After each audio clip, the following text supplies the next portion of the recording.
آج ہم چاند رات کی روحانی گہرائیوں پر بات کر رہے ہیں، خاص طور پر اسلامی روایت میں اس کی کیا اہمیت ہے اور یہ کیسے دنیا بھر میں چاند کے احترام کی جو پرانی انسانی روایت ہے اس سے جڑتی ہے۔ ہمارے پاس جو مواد ہے وہ ذکر کی اہمیت اور بی بی فاطمہ علیہ کی تسبیح جیسے پہلوؤں پر بھی روشنی ڈالتا ہے، تو اس سے ہمیں اس رات کی معنویت سمجھنے میں یوں سمجھے مدد ملے گی۔ یہ بات تو ہے کہ چاند کا نیا ہونا، یہ تجدید کا خیال، یہ صرف اسلام تک تو محدود نہیں ہے۔ مطلب اسلام سے پہلے بھی قمری مہینوں کا تصور تھا۔ جیسے یہودیت میں روش خودش ہے، نئے چاند کا دن، اسے غور و فکر اور روحانی تازگی کا وقت مانا جاتا ہے، خاص طور پر خواتین کے لیے۔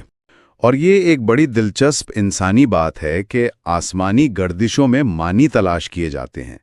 جیسے آپ دیکھیں ہندو مت میں چاند دیوتا چندرا ہیں جنہیں شفا اور تازگی سے جوڑا جاتا ہے۔ بدھ مت میں تو پورے چاند کے دن وہ بدھا کی زندگی کے اہم ترین واقعات سے منسلک ہیں، پیدائش، روشن زمیری، پرنیوانا وغیرہ۔ اور افریقہ میں بھی ڈنکا، اگبو، دا ہومیان اقام، قدیم مصر، زولو ثقافتیں، ان سبھی میں چاند کبھی زرخیزی، کبھی حفاظت، حکمت یا پھر وقت کے گزرنے کی علامت رہا ہے۔ تو یہ چاند کے چکر میں معنی تلاش کرنا ایک عالمگیر انسانی تجربہ لگتا ہے نا؟ بالکل، اور یہ بات مولانا حاضر امام کے اس نقطے سے بھی جڑتی ہے کہ بنیادی انسانی اقدار میں جیسے انصاف، ہمدردی، سچ کی تلاش، ان میں مختلف مذاہب میں کوئی بنیادی اختلاف نہیں ہے۔ تو اس زاویے سے دیکھیں تو چاند رات اسماعیلی مسلمانوں کو بھی اسی عالمی روحانی وراثت سے جوڑتی ہے۔ یہ یاد دلاتی ہے کہ تجدید اور خالق سے تعلق کی خواہش تو سب میں مشترک ہے۔ اسی تعلق اور تجدید کی بات کو اگر آگے بڑھائیں تو اسماعیلی روایت میں چاند رات خاص طور پر ذکر یعنی اللہ کی یاد کے لیے بہت اہم ہے۔ یہ صرف کیلنڈر کی تبدیلی نہیں ہے، بلکہ اللہ کے ساتھ اپنے تعلق کو تازہ کرنے کا ایک موقع ہے۔ قرآن کریم میں بھی آتا ہے، سورہ رعد آیت 28 میں، خبردار اللہ کی یاد ہی سے دلوں کو سکون ملتا ہے۔ جی، قرآن پاک میں ذکر کی اہمیت تو بار بار واضح کی گئی ہے۔ یہ صرف کوئی رسمی یاد دہانی نہیں، بلکہ گہرا عمل ہے۔ جیسے آپ نے وہ سکون والی آیت 13:28 کا ذکر کیا، ویسے ہی ایک اور جگہ سورہ البقرہ آیت 152 میں اللہ تعالیٰ فرماتے ہیں، تو مجھے یاد کرو، میں تمہیں یاد رکھوں گا۔ مطلب یہ ایک دو طرفہ بڑا ذاتی تعلق کا اظہار ہے۔ قرآن یہ بھی بتاتا ہے کہ ذکر کامیابی کا راستہ ہے، مغفرت کا ذریعہ ہے، اور ہر حال میں اللہ سے آگاہی کا راستہ ہے۔ تو ذکر صرف الفاظ دہرانا نہیں ہے، بلکہ دل اور دماغ کو اللہ کی طرف متوجہ رکھنا ہے، جس سے پھر سکون اور طاقت ملتی ہے۔ تو گویا چاند رات ایک طرح سے روحانی ریچارج کا موقع ہے۔ ذکر کے ذریعے، چاہے وہ دعا ہو، تسبیح ہو یا خاموش غور و فکر، ہم اپنی توجہ کو دنیا سے ہٹا کر اللہ کی طرف مرکوز کرتے ہیں، اور اس سے پھر آنے والے مہینے کے لیے اندرونی سکون اور ہمت ملتی ہے۔ اور ہمت و سکون کی بات آئی ہے تو بی بی فاطمہ کی تسبیح کا واقعہ یاد آتا ہے۔ یہ کہانی بہت خوبصورت ہے نا، کہ جب انہوں نے اپنے والد نبی کرم صلی اللہ علیہ وآلہ وسلم سے دنیاوی مشقت میں مدد کے لیے ایک خادمہ مانگی تو نبی اکرم صلی اللہ علیہ وسلم نے انہیں دنیاوی آسائش کے بجائے ایک ایسا روحانی خزانہ عطا کیا جو آپ صلی اللہ علیہ وسلم کے اپنے الفاظ میں ایک خادمہ اور دنیا و ما فیہا سے بہتر تھا۔ وہ تھی تسبیح فاطمہ۔ ہر نماز کے بعد اور سوتے وقت 34 بار اللہ اکبر، 33 بار الحمدللہ اور 33 بار سبحان اللہ پڑھنا۔ یہ بظاہر سادہ عمل، لیکن یہ نسل در نسل روحانی طاقت، ہمت اور مشکل حالات میں ثابت قدم رہنے کا ذریعہ بن گیا۔